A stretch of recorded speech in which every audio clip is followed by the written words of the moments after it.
नुआपड़ा जिल्लार सिनापाली अंचल में बारंबार विद्युत विभ्राट लो भोल्टेज समस्या एवं त्रुटि सुधार विलंब को नहीं टीपीडब्ल्यूओडीएल विरोध में उपभोक्ता असंतोष दिनकू दिन बढ़िबार लगी। स्थानीय लोकों अभियोग अनुजाई बारंबार अभियोग करा जाउथिले मध्य अनेक क्षेत्र में समस्यार स्थायी समाधान हेउनाई। उपभोक्ता मानक अभियोग अनुसार सिनापाली ग्रिड सेक्शन जेई को विद्युत समस्या संपर्क में फोन कले अनेक समय से फोन रिसीव करुनथिबा सह उपभोक्ता समस्यार त्वरित समाधान पई आवश्यक पदक्षेप मध्य नेउनथिबा अभियोग होईछि। एहा फଳରେ ଲୋକମାନେ ଅଧିକ ହଇରାଣ ହେଉଥିବା କହିଛନ୍ତି। ସ୍ଥାନୀୟ ଲୋକଙ୍କ କହିବା ଅନୁସାରେ ବିଦ୍ୟୁତ ବନ୍ଦ ହେଲେ ଅଭିଯୋଗ ନମ୍ବରରେ ଯୋଗାଯୋଗ କରାଯାଉଥିଲେ ମଧ୍ୟ ସମୟମେତ କର୍ମଚାରୀ ପହଞ୍ଚି ପାରୁନଥିବାରୁ ଦୀର୍ଘ ସମୟ ଧରି ଲୋକଙ୍କୁ ଅନ୍ଧାରରେ ରହିବାକୁ ପଡୁଛି।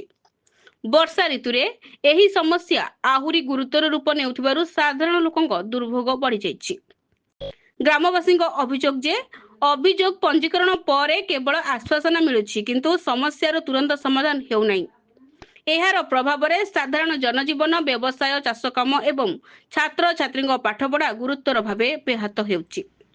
ଏହି ପରିସ୍ଥିତିରେ ସ୍ଥାନୀୟ ବାସିନ୍ଦାମାନେ टीपीडब्ल्यूओडीएल କର୍ତ୍ତୃପକ୍ଷଙ୍କୁ ବିଦ୍ୟୁତ ସେବାର ମାନ ସୁଧାରିବା, ଅଭିଯୋଗରେ ଶୀଘ୍ର ସମାଧାନ କରିବା ଏବଂ ଉପଭୋକ୍ତାଙ୍କ ସହ ଦାୟିତ୍ୱବୋଧର ସହିତ ବ୍ୟବହାର କରିବାକୁ ଦାବି କରିଛନ୍ତି। नुआपड़ा जिल्लाରୁ ପରମେଶ୍ୱର ମେହେରଙ୍କ ରିପୋର୍ଟ, ସଠିକ ନ୍ୟୁଜ।